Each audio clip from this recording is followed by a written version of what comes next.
2분기당 가계부채 특위가 공식 출범합니다.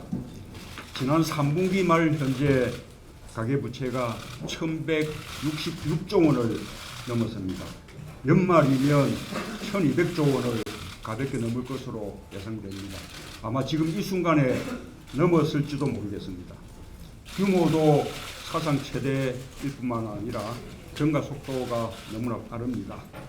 박근혜 대통령은 1인당 국민소득 3만 달러를 넘어서 4만 달러를 여는 국민 행복 시대를 만들겠다고 했는데, 국민소득 3만 달러가 아니라 국민 부채 3만 달러 시대를 맞게 되었습니다. 국민 행복 시대가 아니라 국민 부도 시대가 올까 걱정스럽습니다. 사회적 약자들의 가계부채 문제는 더욱 심각합니다. 빚을 갚기 위해서 또 빚을 넣는 그런 악순환이 계속되고 있습니다. 빚 때문에 발목이 잡혀서 정상적인 경제 활동을 하지 못하는 그런 악순환도 계속됩니다. 빚 때문에 목숨을 버리는 그런 안타까운 일도 많이 일어나고 있습니다. 우리 당이 이제 가계부채 문제에 대한 희망을 만들겠습니다.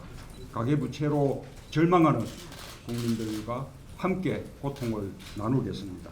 박근혜 정부가 만든 국민 부도 위기, 새정치민주연합이 맡겠습니다. 감사합니다. 이 악성 가계부채 해결을 위해서 특별위원회를 띄웠습니다. 부족한 제가 특위위원장을 맡게 되었습니다. 오늘 오신 분들 몇 명을 보시다시피 오늘 국내에서 아마 가계부채 최고의 전문가라고 하는 참여연대 민생희망본부장을 역임하셨던 우리 이현우 변호사께서 함께 해주실 것이고, 아마 오늘 입당도 하게 될 것 같은데 아마 인재영이 1호가 되지 않을까 생각을 합니다. 가계부채 특별위원회에서는 7대 과제를 실천하겠습니다. 첫 번째, 죽은 채권 부활 금지법 등을 조속히 발의하겠습니다. 연대보증 채권 탕감법, 민사집행법 개정, 금융위사 채무조정 절차 의무화법, 과잉대출 금지법, 이자제한법, 개인회생기간 단축 등 이런 법률안을 제정하는 것까지 목표로 하겠습니다. 가계부채 천조 시대에 대한민국의 민생은 신음하고 있습니다. 이런 부분을 가열차게 추진하고 악성 부실채권을 실제로 말소하는 그런 일도 착실하게 추진하고 있습니다. 저희의 목표는 1조 정도의 악성 부실채권을 말소하는 일입니다. 죽은 채권, 그리고 회수가 불가능한 채권, 그리고 자기도 모르는 사이에 채권이 넘겨진 이런 부실채권들을 세우는 그런 역할들을 앞으로 성실하게 착실하게 해나가도록 하겠습니다. 감사합니다. 가계대책특별위원회는 태어나서는 안 될 위원회가 지금 탄생되고 있는 것입니다. 그만큼 상황이 절박하기 때문에 우리라도 나서서 뭔가 하지 않으면 도대체 도탄에 빠진 서민들, 중산층을 구할 수 없다고 하는 생각으로 이 특위가 오늘 탄생하게 되었고, 저도 부족하지만 이렇게 함께 하게 되었습니다. 이렇게 가계부채가 급증해서 우리 경제를 짓누르고 있는 이유는 두 번의 정권, 이명박 정권과 박근혜 정권의 개념 없는 경제정책 때문에 그렇습니다. 도대체 어떻게 국민경제를 운영해야 되는지 제대로 알지도 못하는 무개념 두 정권이 오늘을 만들어냈다고 저는 생각을 합니다. 우리 새정치민주연합이라도 이런 문제에 대해서 적극 대처해야 될 것입니다. 이렇게 부채 규모가 늘어나는 상황에서 경제 회복은 불가능합니다. 어떻게 그 원리금 상환을 하고도 내수를 진작시킬 수 있는 방법이 있겠습니까? 근본적인 문제 제기를 여러 번 했지만 들은 척하지 않고 빚으로 경제를 연명해 보고자 했던 특히 박근혜 정부의 경제 담당자들이 만들어낸 최악의 상황이라고 생각합니다. 우리 새정치민주연합이 모든 역량을 동원해서 이 문제에 잘 대처함으로 해서 국민을 정말 힘든 상태에서 구해내는 노력을 펼쳐야 되겠다고 생각을 합니다. 이제 우리 추진력 하면 정청래 아닙니까? 또 저희 유능한 경제정당위원회도 함께 힘을 보탤 것이고요. 또 우리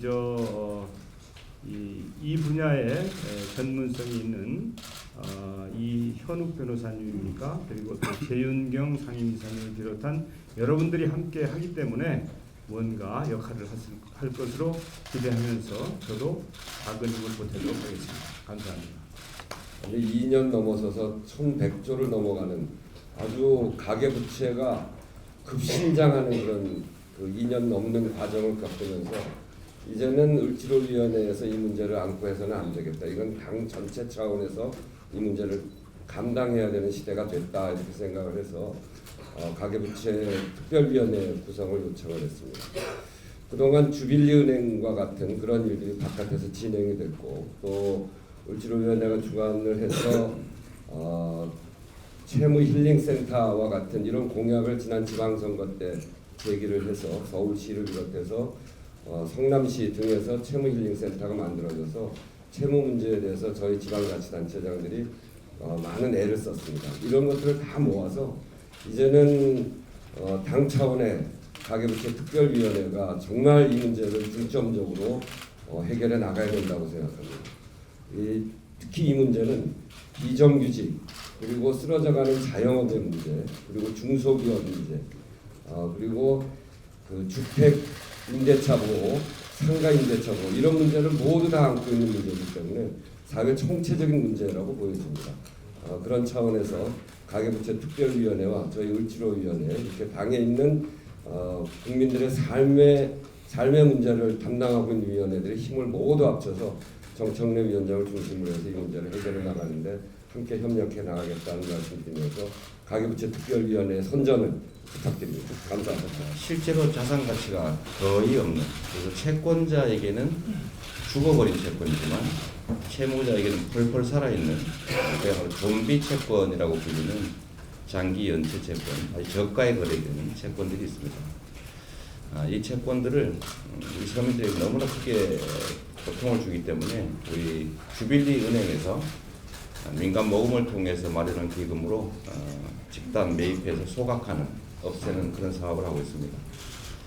현재도 이미 1,000억에 가까운 채권을 소멸시킨 것 같은데 우리 당에서 이제 이 문제에 대해서 적극적으로 결합해 주신다고 하니까 새정치민주연합의 도움으로 좀 더 대규모의 채권 소각이 이루어질 수 있을 것 같습니다.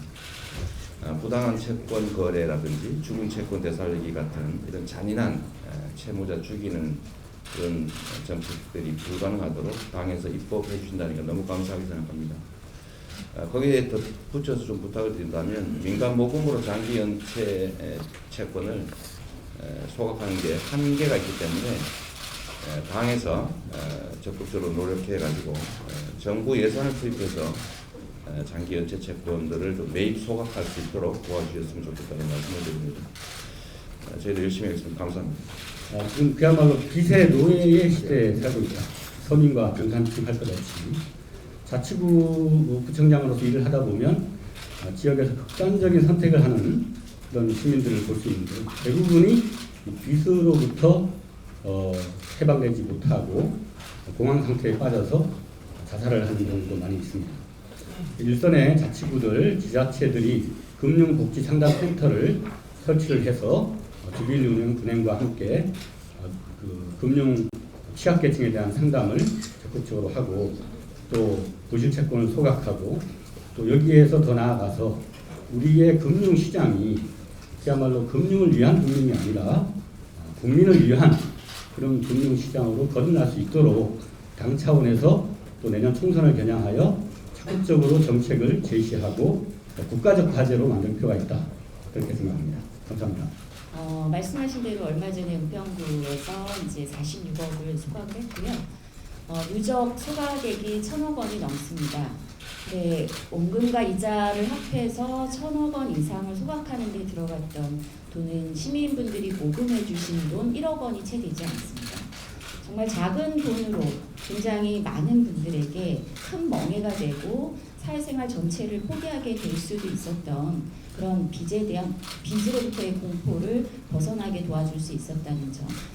민간 차원에서 저희가 이렇게 노력해서 이런 결과를 만들 수 있었는데 정치에서 더 함께 해주신다면 더 큰 결과, 더 많은 분들에게 새 출발의 희망을 줄 수 있지 않을까 이런 생각이 듭니다. 오늘 새정치민주연합의 그 다객체 특별위원회 출범으로 인해서 많은 채무자들에게 희망이 있다, 우리도 다시 시작할 수 있다, 이런 믿음을 줄 수 있었으면 좋겠습니다. 예, 고맙습니다.